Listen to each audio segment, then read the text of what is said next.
वाला है एक साइंटिफिक थ्रिलर जिसमें एक फार्मास्यूटिकल कंपनी अपनी नई दवा को टेस्ट करने के लिए एक क्लिनिकल ट्रायल्स करती है। इसमें भाग लेने वालों को एक बड़ी रकम प्रॉमिस की जाती है। असल में इस ट्रायल के पार्टिसिपेंट्स का क्या हुआ, जाने के लिए देखते हैं movie tell me how I die. Super movies की इंटरेस्टिंग एक्सप्लेनेशन के लिए चैनल को सब्सक्राइब कीजिए और उस बेल आइकन को दबाकर उसकी शोभा बढ़ा दीजिए। इंस्टाग्राम और फेसबुक पे आप हमें फॉलो कर सकते हैं। आप चलते हैं कहानी के अंदर। मूवी की शुरुआत में एक आदमी को दिखाते हैं जो बहुत ही टेंस लगता है। उसके हाथ में एक ड्राइंग है जिससे वो बहुत देर देखता रहता है। फिर अपनी फैमिली को घर पर छोड़कर वो बाहर जाता है और अचानक ही खुद को खत्म कर लेता है। उसकी ड्राइंग पर लिखा है, तुम खुद मर जाओ वरना मैं उन्हें मार डालूंगा। यहाँ मूवी का title tell me how I die डाल के मूवी होती है शुरू। एक सेमिनार हॉल में हेलोरन नाम की फार्मास्यूटिकल कंपनी का ओनर, जिसका नाम डॉक्टर लेटन है, वो अपनी नई दवा के बारे में बता रहा होता है। इस दवा का नाम है A9913, जिसे लेने से आप अपनी पास्ट मेमोरीज को फिर से उसी तरह फील कर पाएंगे। फॉर एग्जाम्पल फर्स्ट लव को ले लीजिए। उस वक्त आपको जो फील आई, जो खुशियां सेंस हुई, जो बातें सुनाई थी, वो सब दोबारा उसी तरह फील कर पाएंगे। अपनी किसी भी मेमोरी को आप इस तरह से एक्सेस कर पाएंगे। फिर वो अपने चीफ रिसर्चर से मिलता है जिसका नाम है जेरोम। वो बताता है कि इस दवा के साइड इफेक्ट्स पर हम रिसर्च कर रहे हैं। 2 हफ्तों के अंदर हम क्लिनिकल ट्रायल्स को शुरू कर देंगे। जेरोम के साथ एक और रिसर्चर काम करता है, लेकिन वो फिलहाल फोन नहीं उठा रहा है। अगले सीन में मूवी की हीरोइन अना अपने फ्रेंड से मिलती है जो बार में काम करता है। वो अना को हेलोरन कंपनी की क्लिनिकल ट्रायल्स के बारे में बताता है। तुम्हें सिर्फ उनकी दी हुई दवा को लेना है और हर वीकेंड $2000 मिलेंगे। अना को पैसों की सख्त जरूरत होती है और वो तुरंत मान भी जाती है। फिर उस लैब को दिखाते हैं जहाँ पर ये ट्रायल चल रहा है। ये सिटी के बाहर दूर दराज के पहाड़ पर बना हुआ है। अना की तरह वहाँ और भी कई कम उम्र के लोग आए होते हैं। अब जेरोम एक्सप्लेन करता है कि अगले 2-3 हफ्तों के लिए आपको इस दवा के छोटे डोजेस दिए जाएंगे। जब तक ट्रायल खत्म नहीं होता आपको हमारे इंस्ट्रक्शंस को मानना होगा। फिर सबके फोन्स और कार कीज सब कुछ ले लिया जाता है क्योंकि ये बहुत ही कॉन्फिडेंशियल टेस्टिंग है। और कार कीज इसीलिए ली जा रही है ताकि कोई ट्रायल के बीच में छोड़कर जा ना पाए। अब जेरोम का असिस्टेंट कार्टर उन्हें बिग बॉस के सेट की तरह दिखने वाली एक जगह पे ले जाकर कहता है, अब से हम जो कुछ देंगे वही तुम्हें खाना होगा और दूसरी कोई दवा या खाना खाने से आपकी हेल्थ को खतरा हो सकता है। इतनी शानदार फैसिलिटी को देखकर सभी मजे से सेटल हो जाते हैं। तब क्रिस्टी नाम की एक लड़की अना से खुद ही इंट्रोड्यूस हो जाती है। फिर उसे फर्स्ट डोज लेने के लिए बुलाते हैं। यहाँ रयान नाम का लड़का अना से कहता है, तुम इतनी नर्वस क्यों हो? डरो मत, ये क्लिनिकल ट्रायल बिल्कुल सेफ है, हमें कुछ नहीं होगा। मैं पहले भी ऐसे ट्रायल्स में भाग ले चुका हूँ। अब बाकी लोग भी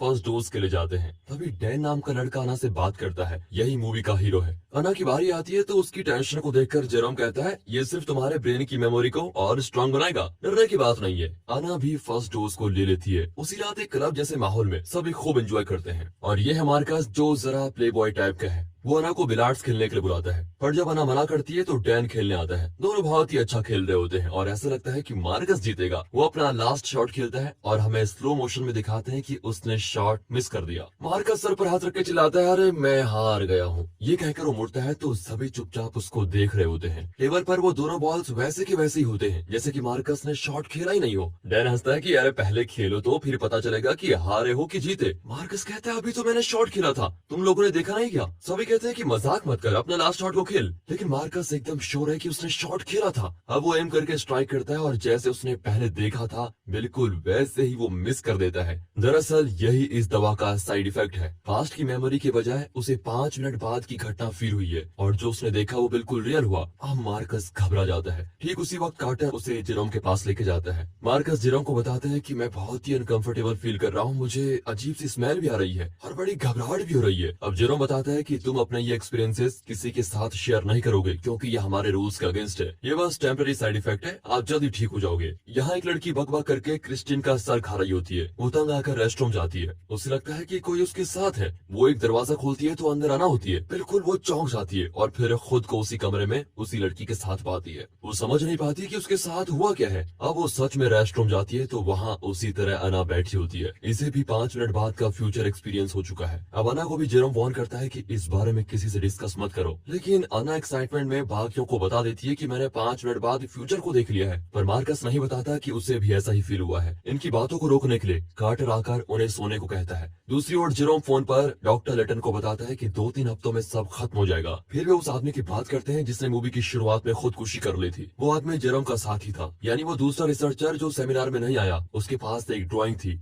ड्राइंग शब्द सुनकर जेरोम घबराकर एक फाइल को देखता है। उसमें भी एक ड्राइंग होती है। अब जेरोम कॉल कट कर देता है जिससे डॉक्टर लेटन को शक होने लग जाता है। वो तुरंत ड्राइवर से कहता है कि मुझे लैब लेके चलो। यहाँ आना रेस्टरूम में होती है कि अचानक उसे बाहर से चीखें सुनाई पड़ती है। वो ग्लास से देखती है तो कमरे में कोई गैस लीक हो रही होती है। सब तड़प कर मर रहे होते हैं। वो दरवाजे पर पीटती है लेकिन दरवाजा नहीं खुलता। तब एक फ्लैश की तरह दिखता है और वो फिर रेस्टरूम में बैठी होती है। अब वो रियलाइज करती है कि ये साइड इफेक्ट बहुत ही खतरनाक है। फिर वो यहाँ से बचने के लिए गैस वाल को तोड़ने की कोशिश करती है लेकिन ये अनब्रेकेबल है। इतने में कार्टर आकर उसे पकड़ लेता है। आवाज को सुनकर बाकी लोग भी वहाँ आ जाते हैं। अना चिल्लाती है कि मुझे विजुअल्स आ चुके हैं कि तुम सब यहाँ मरने वाले हो। उसका मुंह बंद करने के लिए कार्टर उसको एक इंजेक्शन लगाकर बेहोश कर देता है। अब डैन चिल्लाता है कि अगर वो यहाँ नहीं रहना चाहती तो जबरदस्ती क्यों करते हो। कार्टर बताता है कि इसे दवा लेने से साइड इफेक्ट हुआ है और इसे ट्रीटमेंट की जरूरत है। बात को समझो। अब जेरोम कार्टर से कहता है कि अना को ज्यादा साइड इफेक्ट्स हो रहे हैं, इसे बांध कर रखो ताकि बाकी लोगों को कुछ ना बताए। अब मार्कस और क्रिस्टिन घबराकर यहाँ से बचने का फैसला करते हैं। डैन भी उनके साथ चला जाता है लेकिन यहाँ के सारे दरवाजे लॉक्ड हैं। वे हर डोर को चेक करते हैं कि अचानक एक डोर खुलता है। शायद किसी ने अभी अभी इस डोर को एक्सेस किया है। वे बाहर निकलते हैं और उस कमरे को देखते हैं जहाँ वे बैठे हुए थे। दरअसल इस कमरे की सेटिंग ऐसी है कि बाहर से इस कमरे को देखा जा सकता है लेकिन अंदर से बाहर का सीन नजर नहीं आता। और तभी अंदर कार्टर किसी को ढूंढ रहा होता है पर वो बाहर खड़े इन तीनों को देख नहीं पाता। तभी अचानक कोई उसका गला काटता है और उनकी आंखों के सामने वो मर जाता है।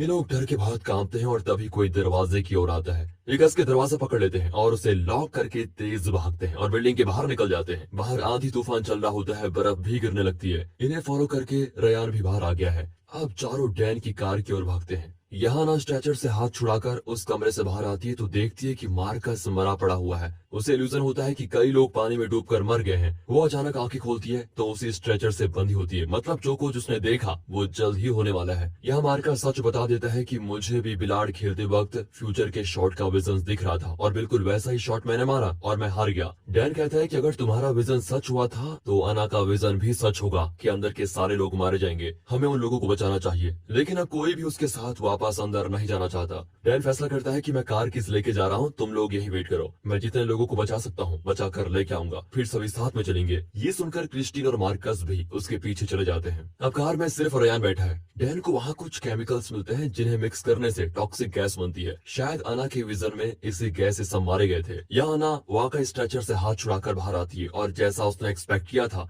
अंदर सभी लोग उस गैस को इनहेल करके मर रहे होते हैं। वो दरवाजा तोड़ने की कोशिश करती है लेकिन डैन उसको रोक लेता है। अगर दरवाजा तोड़ दिया तो हम भी टॉक्सिक गैस से मारे जाएंगे। अना बताती कि मैंने तुम सबको मरते हुए देखा था। अब मार्कस घबराकर उस पर चिल्लाता है लेकिन क्रिस्टीन कहाँ है। वो अकेली बचने की कोशिश करती है और लॉन्ड्री वेंट में घुस जाती है लेकिन वहाँ वो फंस जाती है। ये लोग पता लगा लेते हैं कि वो इस वेंट में है और आउटलेट की ओर भागते हैं कि शायद वो आउटलेट से बाहर निकलेगी लेकिन क्रिस्टीन वेंट से बाहर नहीं आई थी। अब मार्कस अना पर चिल्लाता है कि अगर तुम्हें बचाने नहीं आते तो क्रिस्टीन को खोना नहीं पड़ता। अना को विजन आता है कि एक्सेस डोर ओपन है और क्लोज हो रहा है, मतलब इन्हें जल्दी जल्दी यहाँ से बिल्डिंग के बाहर जाना होगा। वे दरवाजे की ओर भागते हैं जो कि खुला हुआ है लेकिन पास जाते ही वो लॉक हो जाता है। किसी ने इसे लॉक कर दिया है। वे लॉबी की ओर भागते हैं लेकिन वो डोर भी लॉक्ड है। वे रियान को बुलाते हैं लेकिन तूफान में उसे कुछ सुनाई नहीं देता। फिर वे सीसीटीवी चेक करते हैं कि शायद उसमें कोई रास्ता दिख जाए लेकिन कुछ नहीं मिलता। अब वे डॉक्टर जेरोम को ढूंढने निकलते हैं कि शायद वो कुछ मदद कर ले। डॉक्टर रिटर्न लैब की ओर जा रहा होता है लेकिन तूफान और बर्फ पड़ने से वो रास्ते में फंस जाता है। रियान लैब से कई इंजेक्शन की बोतल्स को चुरा लेता है। वो कार से बाहर निकलता है तो पास ही में एक गैरेज होता है। वहाँ उसे एक स्नो बाइक मिलती है लेकिन उसमें चाबी नहीं होती। बाइक में एक बॉक्स के अंदर कुछ ड्राइंग्स होती है जिसमें कोई रियान की गर्दन पकड़कर मार रहा है। रियान अब डर जाता है। यहाँ डैन जेरोम के कमरे को ढूंढ लेता है। उसके सिस्टम पर वो कुछ वीडियोस देखता है जिसमें जेरोम अपने साथी के साथ पास्कल नाम के क्लिनिक ट्रायल वॉलंटियर को टेस्ट कर रहा है। ये साथी वही रिसर्चर है जिसने मूवी की शुरुआत में खुदकुशी की थी। पास्कल को इन्होंने दवा का हैवी डोज दे रखा था जिसकी वजह से उसका दिमागी संतुलन खो गया था। उसे 5 मिनट के बाद का फ्यूचर नहीं बल्कि 6 महीने 1 साल बाद होने वाली घटनाएं विजन्स के तौर पर दिखने लगी। उसने ढेर सारी ड्राइंग्स बना के रखी हुई थी और उन ड्राइंग्स में बनाए गए सभी लोग एक एक करके मर रहे होते हैं और वो भी ड्राइंग में बताए हुए तरीके से। इतने में रयान बाहर रखे हुए एक फोन से इंटरकॉम पर कॉल करता है। डैन बताता है कि यहाँ के सभी लोग मर चुके हैं, सिर्फ हम 3 अंदर फंसे हुए हैं। और रयान उन्हें बिल्डिंग के अंदर रखे हुए एक वार्ड के बारे में बताता है जो उस गैस लीकेज से उन्हें बचा सकता है। है। यहाँ तो मार्कस डैन से भिड़ जाता है कि तुम्हारी वजह से मैं यहाँ फंसा हूँ, वरना हम कब के बच निकलते। अना उन्हें लड़ने से मना करती है क्योंकि अना के विजन्स में साफ दिखाई देता है कि डैन और मार्कस दोनों ही मरने जा रहे हैं। तुम लड़ने के बजाय बचने का रास्ता सोचो। यहाँ रियान अपना फ्यूचर जानने के लिए खुद को ही एक डोज इंजेक्ट कर लेता है। ये तीनों अब बेसमेंट में उस वार्ड को ढूंढ लेते हैं, लेकिन जेरोम पहले से अंदर छुपा हुआ है। पास्कल के ड्राइंग के अनुसार जेरोम भी मरने वाला है, इसलिए वो वार्ड में छुपा हुआ है। उसकी मौत इनके हाथों भी हो सकती है, इसलिए वो इन्हें अंदर नहीं आने देता। वहाँ रियान इंजेक्शन ले लेता है और स्नो बाइक पर बैठता है, लेकिन पेट्रोल नहीं होता। वो डैन की कार से पेट्रोल निकालने जाता है, लेकिन अचानक कोई उसकी छाती पर चाकू घुसा देता है। अब वो रियलाइज करता है कि उसकी मौत ऐसे ही होने वाली है, इसलिए उसे कार के पास नहीं जाना चाहिए। वो गैरेज के अंदर चला जाता है, लेकिन वहाँ पर भी कोई उसे मार डालता है। ये दोनों ही रियान के विजन्स में थे। अब वो कंफ्यूज है कि मैं कहाँ जाऊँ। यहाँ जेरोम बताता है कि 6 महीने पहले हम पास्कल पर दवा टेस्ट कर रहे थे और उसका डोज ज्यादा हो गया, इतना ज्यादा कि उसको 1 साल बाद की घटनाएं दिखने लगी। कुछ ही दिनों में वो एकदम साइको हो गया। उसने देख लिया था कि फ्यूचर में वो इन सारे लोगों का कत्ल करने जा रहा है, इसलिए उसने हर एक कत्ल का एग्जैक्ट स्केच बनाकर रखा हुआ था। यहाँ रियान हिम्मत करके कार से पेट्रोल निकालने जाता है कि सच में कोई उसको मार डालता है, बिल्कुल उसके विजन्स की तरह। लैब के अंदर मौत मंडरा रही है, लेकिन डैन और अना जरा रोमांटिक हो जाते हैं। ये देखकर तो मार्कस चिढ़ जाता है और डैन से लड़ने लगता है। मार्कस के पॉकेट में एक चाकू है जो गलती से उससे ही लग जाता है और इस तरह उसकी मौत हो जाती है। अब डैन और अना छत पर जाकर ऊपर से कूदने का फैसला करते हैं क्योंकि नीचे बर्फ है और उन्हें ज्यादा चोट नहीं लगेगी। लेकिन कूदने के वक्त सिर्फ अना कूदती है, डैन वहीं खड़ा रहता है। वो कहता है कि तुम्हारे पास जो मेरा जैकेट है उसी में कार की चाबी है, तुम कार लेकर जाओ और किसी से मदद मांगो, मैं उस पास्कल को खत्म करके आऊंगा। ये कहकर वो पास्कल को ढूंढता है। अना कार के अंदर रियान की लाश देखकर बिल्कुल चौंक जाती है। फिर वो कार को स्टार्ट करती है तो हेडलाइट ऑन होता है और सामने क्रिस्टीन की लाश दिखती है, जिसकी मौत बहुत घिनौने तरीके से हुई थी। अब अना को याद आता है कि उसके विजन में तो क्रिस्टीन की मौत बाथरूम में हुई थी,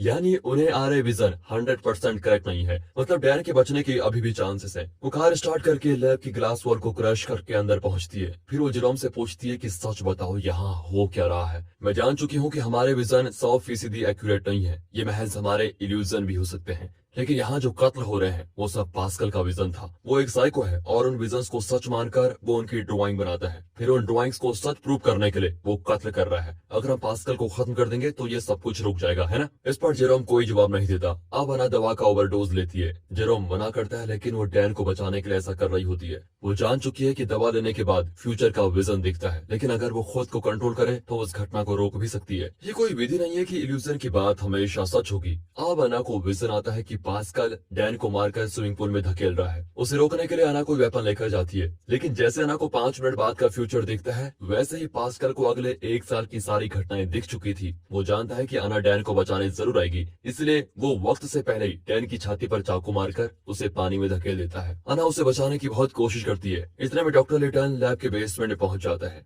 जेरोम उसे अंदर खींचकर दरवाजा बंद कर देता है। वो बताता है कि यहाँ वो सब कुछ हो रहा है जो हमने एक्सपेक्ट नहीं किया था। तभी जेरोम नोटिस करता है कि दरवाजे के नीचे से पेट्रोल जैसा लिक्विड अंदर आ रहा है। इस बात को डॉक्टर लेटर नोटिस करता है और अपना सिगार नीचे फेंकता है और वो जगह तेजी से जलने लगती है। ये भी पास्कल का ही काम था। अब अना डैन को बाहर लेके आती है और तभी छत से पास्कल उन्हें देख लेता है। आखिर में डैन तो मर ही जाता है और तभी पुलिस कार से सायरन सुनाई पड़ते हैं। सुबह होती है और सिर्फ अना वहां से जिंदा बच पाती है। और इसी के साथ दोस्तों ये मूवी होती है खत्म। जब प्रकृति के बहाव के खिलाफ एक छोटा सा कदम भी उठता है तो उसका अंजाम बहुत गलत होता है। तो दोस्तों कैसी लगी मूवी? अगर वीडियो आपको अच्छी लगी हो, स्टोरी अच्छी लगी हो, एक्सप्लेनेशन अच्छा लगा हो तो ज्यादा से ज्यादा इसको शेयर करें, वीडियो को लाइक कीजिए और चैनल को सब्सक्राइब तो फिर